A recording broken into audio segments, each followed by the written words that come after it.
Hi, my name is Celynn Erasmus. I'm a registered dietitian, a professional speaker, and a corporate wellness consultant. I'm author of Fast Food for Sustained Energy and a regular media columnist. Hi, in this video clip, I'd like to chat to you about how to make smarter choices when it comes to meat. Now, meat is a staple. In South Africa, a survey showed that meat is one of the top 10 foods eaten in the largest amounts per person per day. What's interesting is that the Department of Health in South Africa has recommended as one of the food-based dietary guidelines that animal products such as meat can be eaten every day. We know that meat is a really good source of bioavailable iron. It is high in protein, it has zinc and B12 as well. But the downside to red meat is if we have too much of it, you then increase your intake of saturated fats.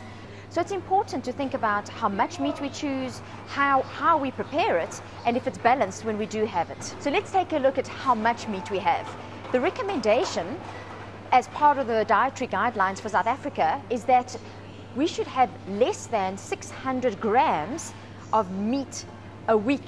Now I know, don't panic, because some of you may be eating 600 grams of meat at one sitting at a braai or a barbecue.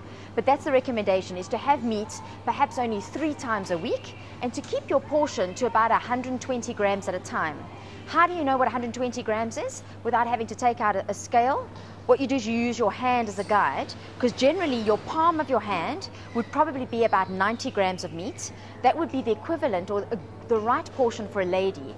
Guys, if you're treating yourself, perhaps you're in a restaurant, if you had a piece of meat the size of your hand, that would be about 120 or 150 grams, depending on the size of your hand, and that would be all right. If you're having that portion 3 times a week, you would stick within the recommendation of less than 600 grams of meat in a week. Also, when you're eating meat, is try not to make meat the main feature of the meal. If you, for instance, make kebabs, that's a nice technique to help you use less meat. Or perhaps you make a stir fry where you've got strips of meat. As opposed to big pieces of meat, you're more likely to eat less. If meat is not the feature, it means you've got to bring on some other players into the show. So on your plate, you need to have variety and color. So always think about, how can I add a salad and some veggies to my meal to make it interesting? That way it can help you to stick to the right portion, which is, do you remember, your palm would be the right size, 90 to 120 grams of protein, or otherwise about a fistful or a quarter of your plate. That is how your protein or your meat should fit in. The other quarter would be your starch, and then lots of color on the rest of the half of the plate. I'd love to share more tips like this with you so that you can boost your energy, improve your health, and that you could lose weight. Please join my community on Facebook, the Wellculator community, where we can connect and talk about issues just like this. I look forward to connecting with you. Thank you.